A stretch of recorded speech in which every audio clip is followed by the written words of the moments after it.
హిందూ దేవాలయాల పవిత్రతను కాపాడాలి అనేటువంటి ఏకైక లక్ష్యంతో ప్రభుత్వాన్ని మేమందరం కూడా మరి డిమాండ్ చేస్తున్నాం.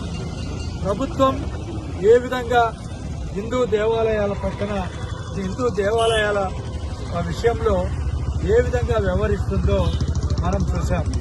ముఖ్యంగా ఆంధ్ర రాష్ట్రంలో తిరుమల మనకు పవిత్రమైనటువంటి దేవాలయం.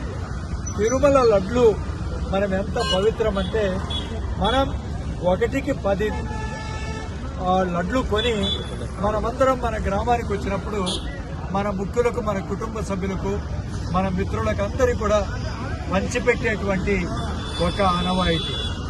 ఆ లడ్డు విషయంలో మరి తెలుగుదేశం పార్టీ అధినేత చంద్రబాబు నాయుడు గారు కానీ వాళ్ళ పార్టీ వాళ్ళు కానీ ఏ విధంగా మరి అపవిత్రంగా చేస్తూ ఎట్లా మాట్లాడారు. దాంట్లో జంతువుల కొవ్వు కలిపారని, అదేవిధంగా ఫినాయిల్ కలిపి దాంట్లో మనందరికి కూడా మరి ఆ లడ్డూలు పంచిపెడుతున్నారని చెప్పడం వల్ల లడ్డూలు తీసుకోవడానికే భయపడుతున్నారు.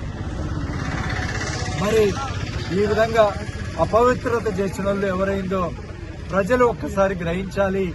ఈనాడు మేమందరం కూడా ఆ వెంకటేశ్వర స్వామిని కొలుసుకుంటూ మరి తెలుగుదేశం నాయకులందరికీ కూడా జ్ఞానోదయం ఇవ్వండి, వాళ్ళు హిందూ మతం మీద గౌరవాన్ని ప్రదర్శించండి అని చెప్పి ఆ దేవదేవుని వేడుకున్నాం.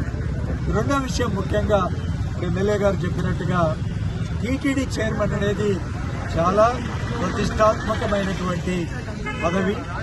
ఆ పదవిలో ఉండేటువంటి వ్యక్తులు మరి దేవుని మీద కానీ, హిందూ మతం మీద కానీ, వాళ్ళ నడవడిక కానీ చాలా పవిత్రంగా ఉండాల్సినటువంటి అవసరం ఉంది.